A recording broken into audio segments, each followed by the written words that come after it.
मधुबन गांव में टूटी गुल नाम का एक किसान रहता था। टूटी गुल अपने गांव में मेहनती और ईमानदार किसान के रूप में जाना जाता था। वो भले ही साधारण जीवन जीता था, लेकिन उसका दिल बड़ा और साफ था। उसका परिवार भी खुशहाल और मिलनसार था। उसकी पत्नी हमेशा उसके साथ खड़ी रहती। बच्चे उसकी मेहनत और परिवार की खुशियों में खुशी महसूस करते थे। टूटी गुल के 3 पड़ोसी थे, आमिर, जानी और रेयान। और तीसरा जो कभी कभी दिखाई देता था, उसका नाम भी इस साजिश में शामिल था। ये तीनों पड़ोसी टूटी गुल से ईर्ष्या करते थे। वे हमेशा उसकी कमजोरियों और सीमित साधनों पर ध्यान देते रहते थे। गांव में सामने से तो वे टूटी गुल के अच्छे हितैषी बने रहते थे, लेकिन दिल में हमेशा जलन और ईर्ष्या छिपाए रखते थे। टूटी गुल का परिवार छोटा और खुशहाल था। उसके पास 2 गायें थीं और बैल नहीं था। उसकी पत्नी और बच्चे खेतों में काम में उसकी मदद करते थे, लेकिन बैल के बिना काम करना बहुत कठिन था। कभी कभी टूटी गुल को पड़ोसियों के पास बैल मांगने जाना पड़ता और हर बार उसे तीखे और कटु शब्द सुनने पड़ते। वो जानता था कि उसके पड़ोसी बड़े भाई की तरह व्यवहार कर रहे हैं, लेकिन कभी कभी उनकी बातें उसकी आत्मा को चोट पहुंचाती थीं। एक दिन टूटी गुल की पत्नी ने कहा, देखो, अब हमें अपने लिए भी सोचना चाहिए। बच्चों के भविष्य के लिए बैल होना बहुत जरूरी है। परिवार की सलाह और बच्चों के लिए प्यार देखकर टूटी गुल ने फैसला किया कि उसे बैल खरीदना ही होगा। अगले दिन उसने अपने 1 बीघा खेत को गिरवी रख दिया और उसके बदले में 21,000 रुपये मिले। उसने उसी पैसे से 1 जोड़ी मजबूत और शक्तिशाली बैल खरीद लिए। जब वो बैलों को घर ले जा रहा था, तब उसके पड़ोसी आमिर जानी उसे देखकर चौंक गए।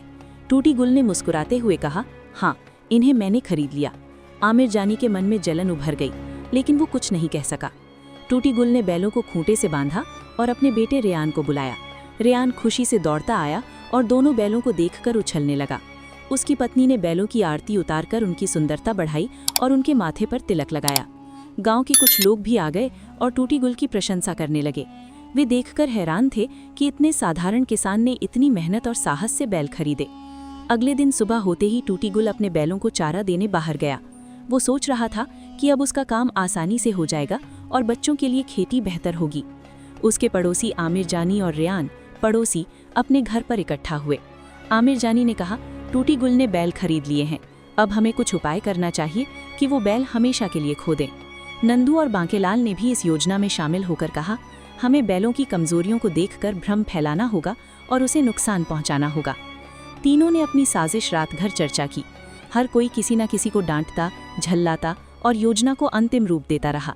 वे तय कर चुके थे कि अगले दिन सुबह टूटी गुल के पास जाकर उसके बैलों की कमी और दोष निकालेंगे और उन्हें बेचने या हटाने के लिए मजबूर करेंगे। सुबह करीब 5 बजे टूटी गुल बैलों को चारा डाल रहा था। उसकी पत्नी मीरा पास आई और खुशी से बोली, देखिए, अब आप दूसरों के भरोसे नहीं रहेंगे, हमारे अपने बैल हैं। टूटी गुल ने उत्तर दिया, हाँ मीरा, बच्चों के लिए अब काम आसान हो जाएगा। तभी उसके पड़ोसी आमिर जानी, रेयान और बांकेलाल वहां पहुंचे।